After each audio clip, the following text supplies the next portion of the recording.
Hi, and welcome to Retiring Disney. I'm Derek, And I'm Lindsay. and this is our channel. We visit Disney, Universal Studios, we go on cruises, and just kind of show you our experience. We're looking to retire in Florida and go to Disney. Now, recently, we spent a month-long trip in Disney, and obviously we're back home now, so we just kind of want to go do a recap of the trip and kind of talk about what it cost us to go for the month. And obviously your mileage will vary because we don't have kids, but we have dogs, and that was kind of interesting traveling with them. So for those of you who don't know, we live in Massachusetts, so it's a pretty far drive. Again, we have dogs, so we had to take the dogs. So what was your thoughts about the drive initially? The drive was easy, but I also didn't drive. I was going to say, the drive was easy because I did the 15 hours day one and the 13 hours day two. So I was definitely a passenger princess, but the drive was fine. It was coming home. I feel like when it got a little rough where I was just like, okay, well, I'm done. But getting down there was easy. The days kind of flew by. But we also started before traffic and things like that. So I think starting early in the morning and then being done around dinner time kind of helps. Yeah, I wasn't so much. I mean, it's a long drive. It took us 24 hours, I think, over 2 days to drive it. We left on Black Friday at about 5 a.m. and I drove 4 hours straight till we had to stop. And then it was pretty much every 2 hours, either between having to get gas, go to the restroom, or take the dogs out for a bathroom break. That was kind of the schedule. So it was 4 hours and then just two every. So we did stop an awful lot, but it just seemed to kind of work out for us. My biggest concern driving was actually our dog Stitch. For the first couple years, he's gotten car sick, and then within the last year, he just stopped getting car sick. But then we realized he had a new problem, which was crying when nobody's home, especially in an unfamiliar place. We went to Martha's Vineyard over the summer, and we had major issues with him being by himself, even for 15, 20 minutes. So we were concerned about that. Surprisingly, he didn't have any problems on the way down or back. Neither one of our dogs for hours on end. They slept literally the whole time. Yeah. They putzed around in the car for a few minutes every morning or after every stop, and then they would just curl up and fall asleep. Mm-hmm. So they were easy. I was concerned that was going to be a little harder. But they did fine on the way down and the way home. Yeah. I mean, the hardest part was the stop at night for the hotel because we had to wrangle two dogs, and then Lindsay was currently working at the time, so we had to bring all her work stuff down with us. So multiple computers, multiple monitors, which couldn't be left in the car. Yeah, so then we had to wrangle that stuff. Paperwork and all of that. So it had to come into the hotels with us, things like that. So yeah, I mean, I think next time when we do it again, we'll maybe stay at some better hotels. Lesson learned there. But yeah. Yeah, I mean, if you had kids, it'd be the same thing. You'd have probably one parent trying to wrangle, the kids into the room, and then another parent trying to grab all the unpack stuff, the car and make sure the kids don't run off. Yeah. The same thing with the dogs. You bring them into the room. Luckily, the first hotel was on the first floor, but you bring them in the room, they have no idea where they are. They're trying to get out the door, and it's like you're trying to hold the door while holding the bins to bring in the car. It's a mess. And then unlike kids, where for dinner, if you wanted to go to a restaurant or sit down, we couldn't bring the dogs. So we had to find a local and we already had fast food like that day, and I was like, I don't really want fast food, so we had to find a restaurant that did takeout, and then I had to drive there and get the food, and then eat on the bed. Yeah, and then we're eating on a bed. So as you can tell, we're not going to sugarcoat anything as far as Disney goes or our experiences. We'll tell you like it is. So driving was actually probably the least stressful of the day. It was probably at night, right before the hotel. After we settled for the night and we were at the hotel, I feel like that was the most stressful. Yeah. I was afraid that they were going to pee on something or mark or whatever, and I feel like that kind of stressed me out. And then the whole dinner thing, I mean, that night, and granted it was only twice because down and back, so thankfully it was just that. But that was stressful, but the rest of the day was fine. Yeah. And for those wondering, yes, we did select hotels that were dog friendly, so it wasn't like we were trying to sneak dogs in. I did, however, I was kind of annoyed that even though we selected dog friendly hotels, neither one of the hotels charged us until we got there and like had the stay. That was annoying. So I thought, we thought we were paying one price, and then we get there, and the hotels had already been paid up, and then they're like, oh, here's another $50 per dog per night or something like that. So, I mean, also the hotels we stayed at were kind of sketchy. The first one was. The second one was okay. The first one was gross. Yeah. So we'll do a little bit more research on that. But we when we do it again. Yeah, we were also trying to like not spend an exorbitant amount of money, and we'll go over the costs at the end of this. But yeah, there are some places we could have spent a little bit more hotel wise, but it's like live and learn. You go through experience and you learn how to work through things. So finally get to Florida. We actually had a bet on the way down. Not really a bet, but we were wondering when we were going to see a palm tree for the first time. And we were actually pretty far. We were only a few miles from the Florida border before we saw a palm tree. It was like really southern Georgia before we saw a palm tree, which I was actually surprised by. I thought we would have seen more. And then also our first Disney World sign. Yeah, that was like an pretty advertisement. far. That was about an hour into Florida. Yeah, it was pretty far into Florida before we saw hotel time. So, Airbnb, we got to the Airbnb. It was in Kissimmee, down by, what was that park? That was Fun Spot, down by Fun Spot. So you can look at it on a map.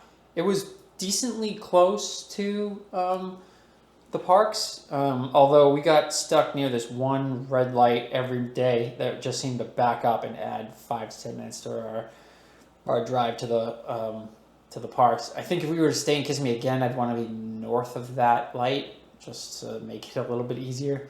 But let's be honest, if you're staying at a hotel and you have to walk to a bus or wait for a bus and then take the bus and then get to the park, it was all negligible. The timing was pretty much even. Yeah. Depending on where you were staying. Obviously, Magic Kingdom was a little bit further away, but the rest of the parks were pretty close. Airbnb, this would be the second time I think we've stayed in Airbnb. The first was on Martha's Vineyard. That was an Airbnb as well. But this is the first Airbnb.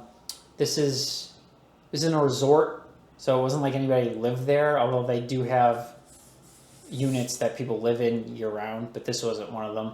It was cool. It had like a little bar area in the center with a pool that we didn't use. Our particular unit had a hot tub, which was cool. Lindsay was able to, it had a nice big dining room table, so Lindsay was able to set up her work stuff and then work there. All right, so we were at the Airbnb. It was fine. Yeah. It was, it was what it was. It was in need of some repairs here and there. Updating. Yeah. But what do you expect from a thing? Again, we cut some corners on the price because we're staying there for a month. It's not cheap. We were on the cusp of booking another house, but this one had a fenced-in enclosure outside, whereas the other one didn't. And for us, that was important because our dogs like to be outside with us, and we don't always want to have them on a leash. So we opted to do the house that had the enclosed area so that when we were out there eating or we were in the hot tub or whatever, the dogs could just come and go as they had pleased. Yeah. So we did pick that one specifically for that fenced-in yard, and for us that was a perk. Yeah, I think another perk that I kind of wasn't expecting was because it was December and we were leaving from Massachusetts where it's brutally cold in December. The fact that we could actually take a walk literally every day was really nice. Because it was chilly for I will a bit. Yes, It was I will chilly. say it was pretty cold the first 2 weeks. We were in sweaters at night, and I was in pants most of the time. Yeah. Until probably about week 2, and then it started to warm up. And then we were finally in t-shirts and shorts. Yeah, the first 2 weeks I was in leggings, Spirit jerseys, puffer vest. From us being from the north, normally that type of weather is warm for us, but that was cool. It was like 50s, 60s. Yeah. The first couple weeks. I mean, so much warmer than up here. It was, 25 degrees up here. Thankfully, we didn't get any snowstorms while we were away, because I contacted somebody to shovel the driveway, but nobody got back to me in time, so we didn't have to worry about that. And we just took a chance on And that we have one. pretty good neighbors too. They would have at least snow blowout area for us to park out front if we needed it. Okay, so now going to the parks. What did you think about? How is it different from a vacation? Plus or minus, Both. All right, the positive, it was cool because we had the flexibility of our annual passes. So we were able to kind of come and go as we pleased. What I liked was after work, we could just pop over to a park, hit a ride, come home. Derek was sitting on the couch one day while I was finishing up work, and he says, Tron has a 30-minute wait. I was like, all right, well, let's go. So we drove to Magic Kingdom, took the ferry, rode Tron, grabbed a pretzel, and left.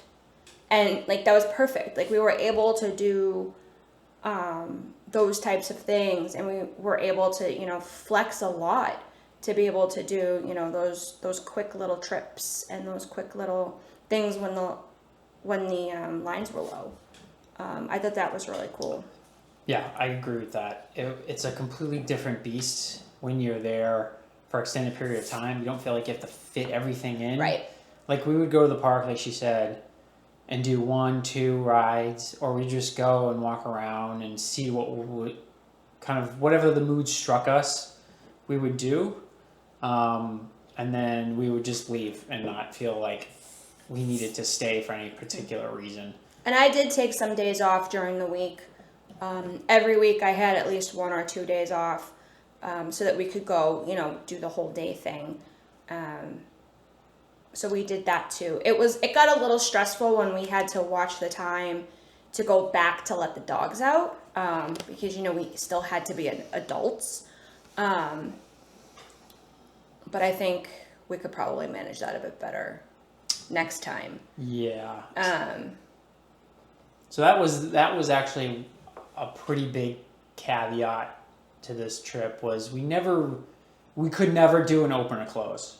It's just not possible because we have 2 dogs. Stitch in particular, the first 2 weeks. So when we realized that Stitch had a problem being alone, we bought a Furbo camera to kind of keep an eye on him, and because I don't want to for me, I don't want to make other people feel weird, oh, there's dogs been barking for hours on end.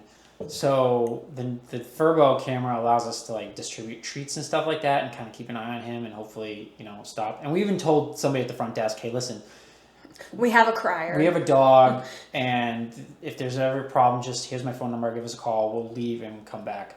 And the guy was very nice. He said pretty much as long as it's before 10 o'clock, there's really nothing that they can do as far as noise goes, so it's fine. And to be fair, I don't think there was anybody really on either side of us for most of the time we were there. When they were there, they would spend the day at the park, and then they were gone in 3 days. Yeah, and then I felt so bad for our neighbors when they were there, and I felt bad for him, that we ended up finding a dog daycare. Dog daycare, literally right down the street.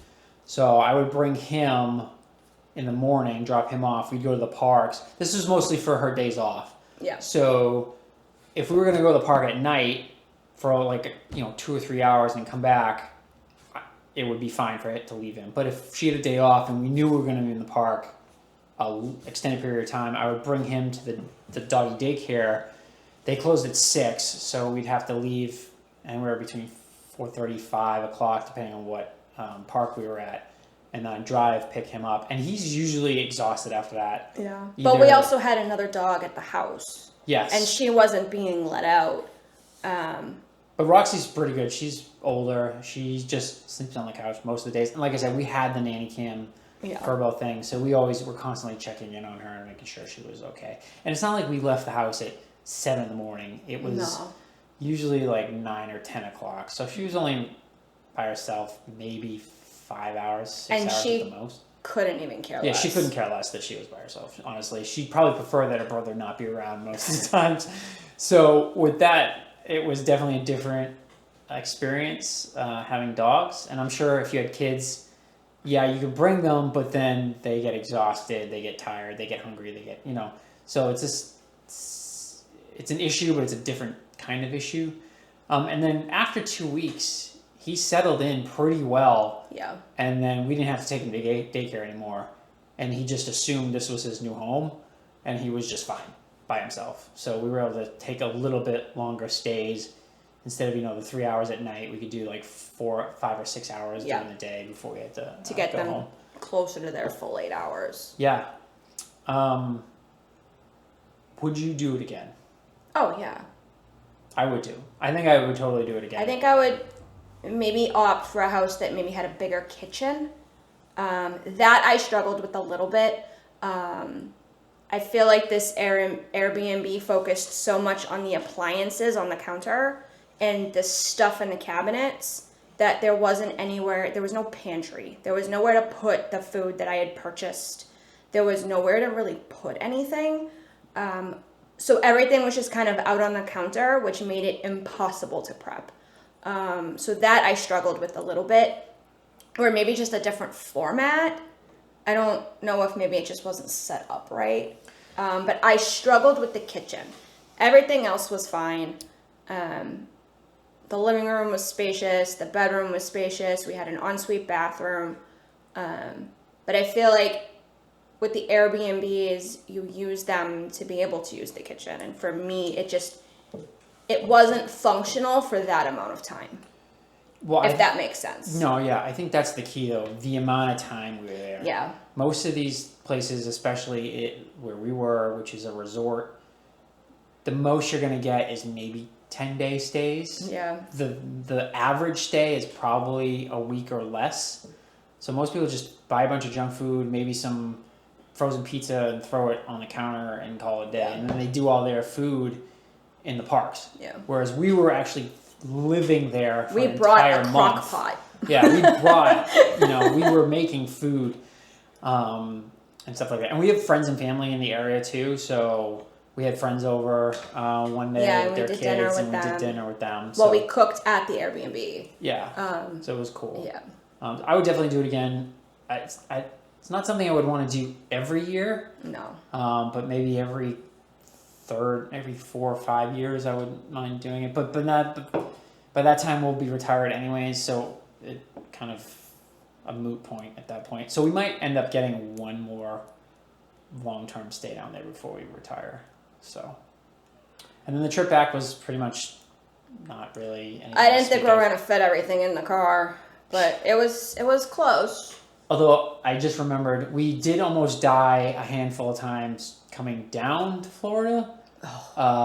In Connecticut, New York, and New Jersey. Oh my God. We got cut off at a very high rate of speed multiple times. Thank God my car auto brakes for collision detection, because we would have died several times. We had a car cut us off, and then another car cut us off immediately after that, and they were clearly one racing. Car was chasing the other car and racing down the highway, and then I had another car cut me off, and then the only notable thing on the way home was the Buc-ee's sign.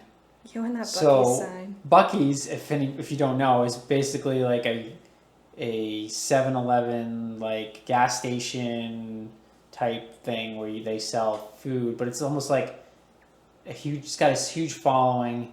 It's like a cult following. Some of these places are Buc-ee's are as big as a small town. 100 gasoline pumps, and it's as big as a Walmart superstore and whatever.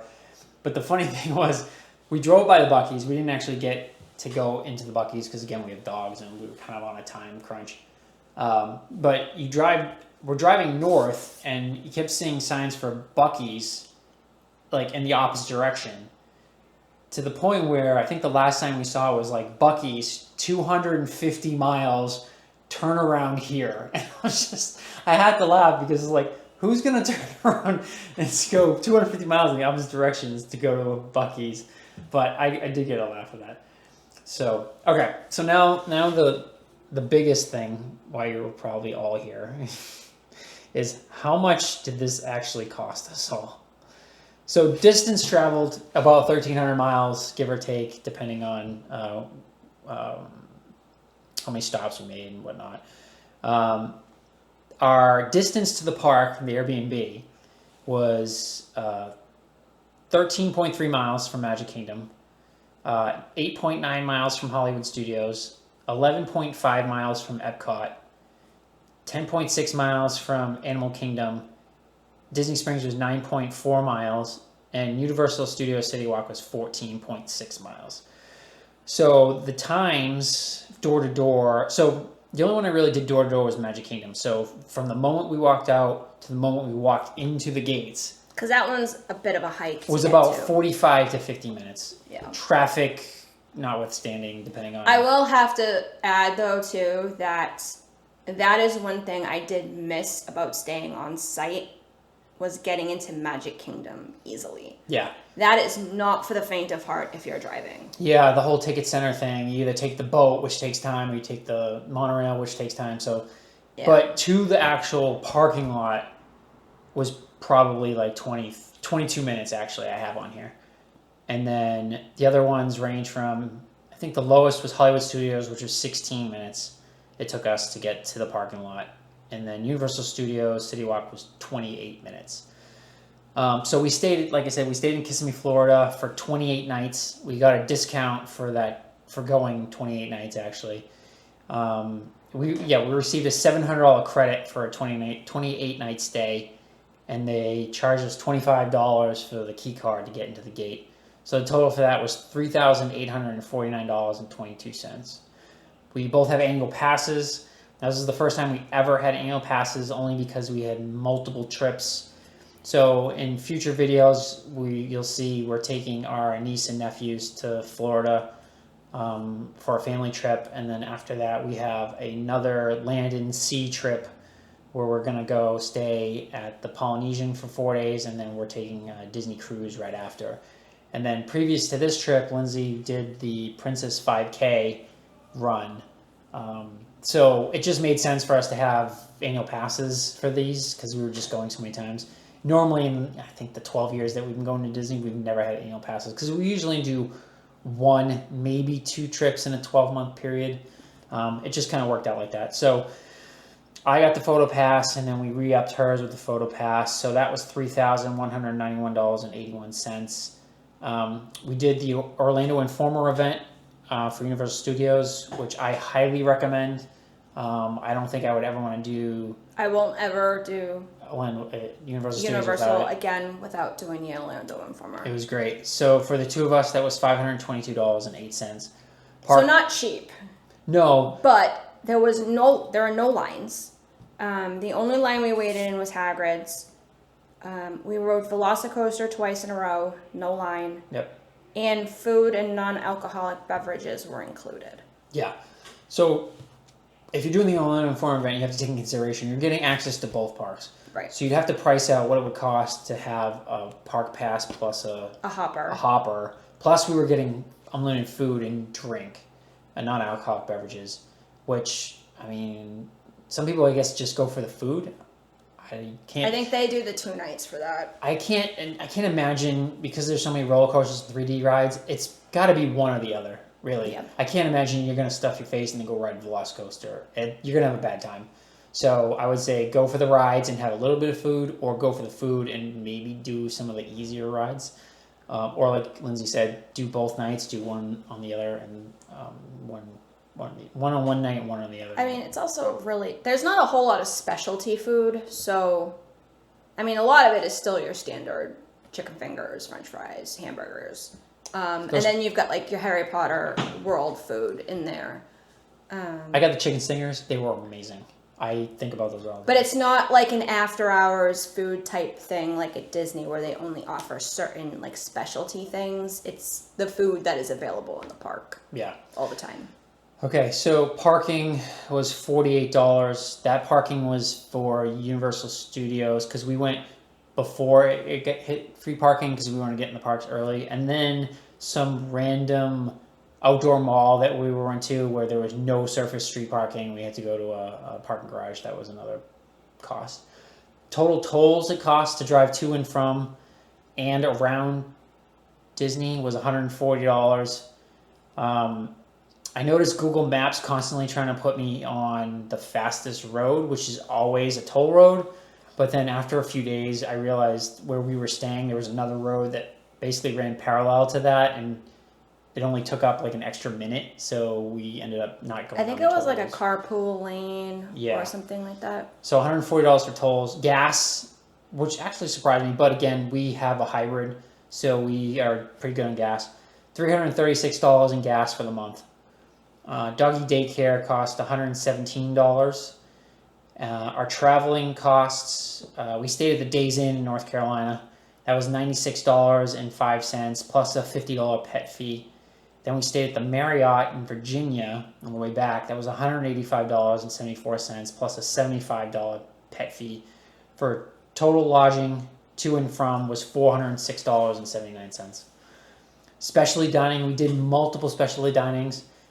We did Wine Bar George. That was $104. We did the Hoop-de-Doo review, which I did not get any video of. I just wanted to enjoy the show, actually. That was $138. We did the Sci-Fi Diner, and we did this Phantasmic package. That was $140. We did Tempranillo Candlelight Processional. That was $284. It just keeps going up. We did Brown Derby. That was $125.42. We did Miller's Ale House with our friends from Nona, Lake Nona. They're from Lake Nona. That was $57. We did the Gayukaku Buffet, which we thought was a local restaurant. Come to find out, it's a chain restaurant. That's literally 2 towns over. Which is good and bad, because we wanted to do something local on Restaurant Row, but we accidentally didn't. But then we found out that there's a Gayukaku like 2 towns over from us, which is awesome because we love Gayukaku now. So it was good and bad. So we spent $938.62 on specialty dining. We did grocery shopping at Walmart, which was right down the street, and we spent $859.50 on that. Additional food spending, which was snacks, lunches, drinks, etc., was $1,206.76. So the total for the month was $11,615.79. Now, we have to take into consideration $3,000 of that was annual passes, and nearly $4,000 of that was the Airbnb. But if you subtract what we normally spend on groceries in a month, gas in a month, and restaurants in a month, you subtract about $1,700 for a grand total of $9,890.79, and something like $7,000 of that is tickets and the Airbnb. So, yeah. So if you're thinking about doing it, if you have the opportunity, if you're, you work from home, if you and your significant other or whoever works from home and you want to do it, that's kind of what it costs for us. I can't imagine it would be cheaper to fly because we didn't spend a whole lot of cash driving. We only spent like $400 driving. Yeah, so $400 in lodging, and then $550 in toll, with the tolls, and then gas was probably another $150. But then you would need to rent a car, so you'd have to take that into consideration. Cars for a month, you're talking probably plus $1,000. They're expensive just for a week. Yeah. So I think having our own car made that easier for us. Yeah, I think it was an enjoyable experience. Like I said, we would do it again. And we're excited for our next trip with the kids. So stay tuned, because we'll have those in the coming months, and then our land and sea after that. So we got a lot of cool videos over the next year or so. I only put them out about once a month because, unlike most people, we don't travel to Disney multiple times a year, and we don't live near Disney, so we don't really have a whole lot of content to put out every single week or even every other week. So, and we both work full time and have other interests, so we put it out kind of when we can. So if you like this video, like and subscribe. If you don't, well, I don't know what to tell you. But if you just happen upon this video and for some reason made it through the end of the video and you have no idea what we're talking about, I'll link the actual videos to our month-long stay at the end of this video right now. So for Retiring Disney, I'm Derek. And I'm Lindsay. And we'll see you real soon.